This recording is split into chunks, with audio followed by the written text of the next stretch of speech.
Hi guys, welcome to back my channel. তো আজকে বাসন ঠাকুর দেখতে যাবো। আমরা দুজনে প্রায় রেডি হয়ে গেছি। দেখুন বরকর্তাকে দেখুন, এত গরম পড়েছে কি বলবো। সব সময় মুখ মুছতে হচ্ছে, দুটো রুমাল পুরো ভিজে গিয়েছে একদম। আর গতকালকেও প্রচুর গরম ছিল। আজকে অষ্টমী, সপ্তমীতেও ছিল, অষ্টমীতে জানি না কিরকম ঝড় বৃষ্টি না হলে তো বাজে না। আমি তো পুরো একদম দেখুন পুরো ঘেমেই গেছি একদম।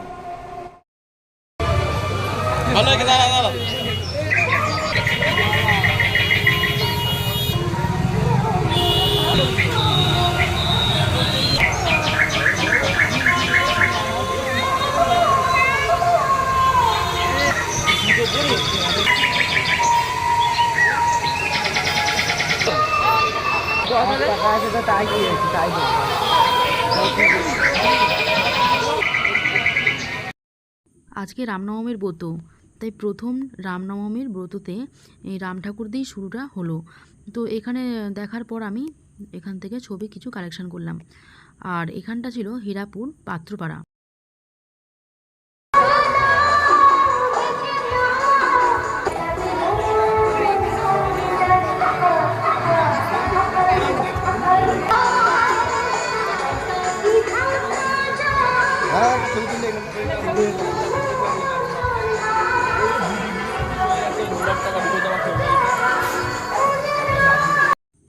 এরপর পাত্রপাড়ার পরে যে ঠাকুরটা হয় ওখানের ঠাকুর এটা।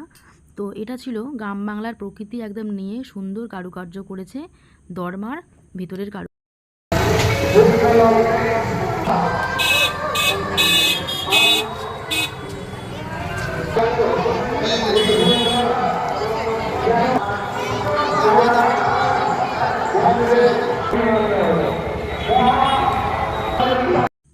বরকত তো একদম আমাকে আইসক্রিমের সামনেই নিয়ে এসে দাঁড় করালো, আর দারুণ লাগছিল কর্নেরোটা।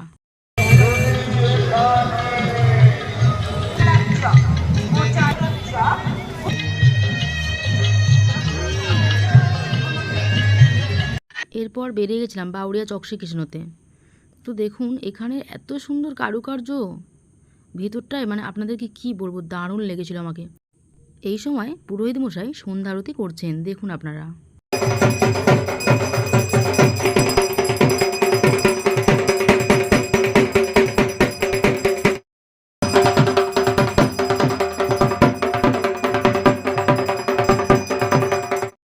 প্রতিটা মণ্ডপে প্রতিমা দেখছি আর সেলফি তুলছি।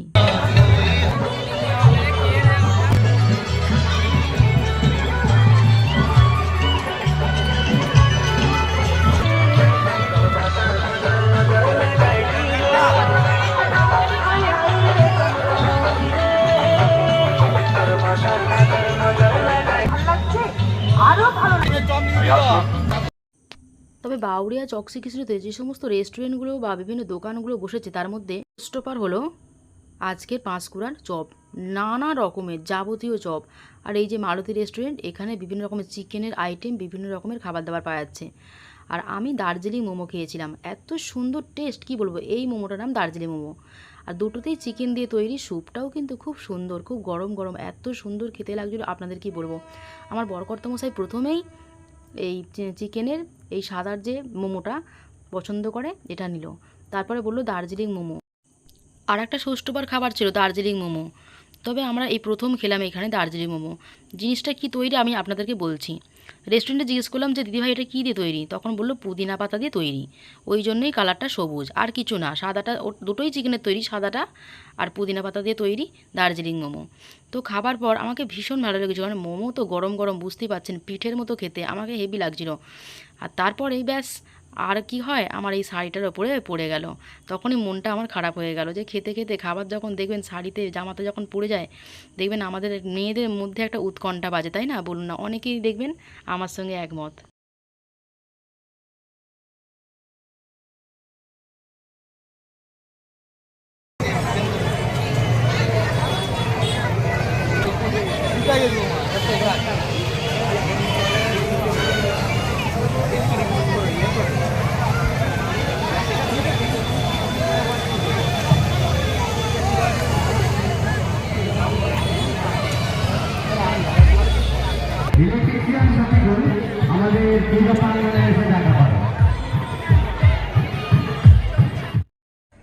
তবে এই প্রতিমাটা দেখলাম মুচির মাঠ, রঘুদেব বাটি মুচির মাঠ।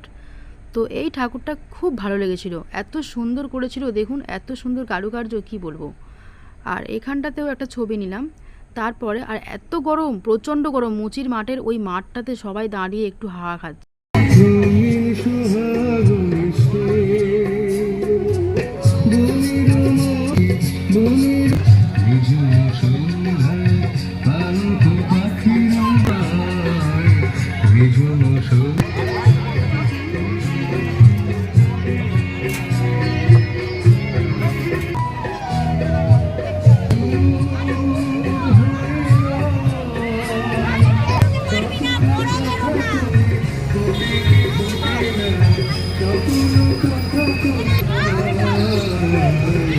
মুচির মাঠের ঠাকুর দেখার পর এবার দেখলাম রঘুদেব বাড়ির সাধারণ বিদ্যালয়ের মাঠের ঠাকুরটা। আপনারা দেখুন, বাসন্তী ঠাকুর দেখতে গিয়ে যে কটা ঠাকুর দেখেছি সব থেকে আমাকে এটা বেশি ভালো লেগেছে, কারণ এই ঠাকুরটা এত সুন্দর, একটা পৃথিবী থেকে বেরিয়ে এসছে ছবিটা।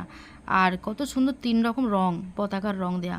আর ইসরো বিভিন্ন মহাকাশচারীর বিভিন্ন রকম ছবি এখানে কালেকশন করা হয়েছে, আর খুব ভালো লেগেছে। আর বাইরের প্যান্ডেলটা ছিল ইসরো, তবে তুলতে পারিনি কারণ যাত্রাপালা হচ্ছিল, সেই জন্য।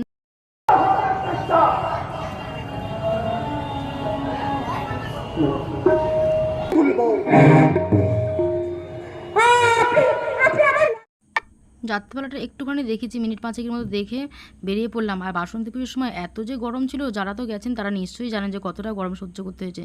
তারপরে চলে এলাম একটা রেস্টুরেন্টে, স্কুল মাঠের সামনে রেস্টুরেন্ট থেকে নিয়ে নিলাম চাউমিন, পার্সেল করে নিয়েছি। নেওয়ার পর আর টোটোতে করে চলে এলাম, বাড়ি পৌঁছে গিয়েছি। দেখুন কি অবস্থা, একদম ঘেমে একদম স্নান করে গেছি, আর কোনো দেখার মতো সেরকম হালই ছিল না। তারপর পার্সেলটা খুলে আমি সবাইকে ভাগ করে দিলাম।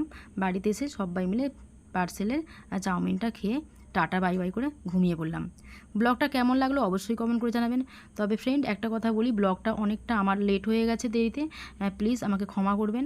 আর যদি ভালো লাগলে চ্যানেলটাকে অবশ্যই সাবস্ক্রাইব করবেন, কারণ বাসন্তী পুজোর সময় আমাদের বাপের বাড়িতে হরিনাম বা অন্যান্য অনুষ্ঠানগুলো ছিল, সেই জন্য এই ব্লগটা আপনাদেরকে শেয়ার করতে পারিনি, অনেকটা লেট হয়ে গেছে। এবার থেকে আমি রেগুলার ভিডিও পোস্ট করব, আপনারা আমার পাশে থাকবেন।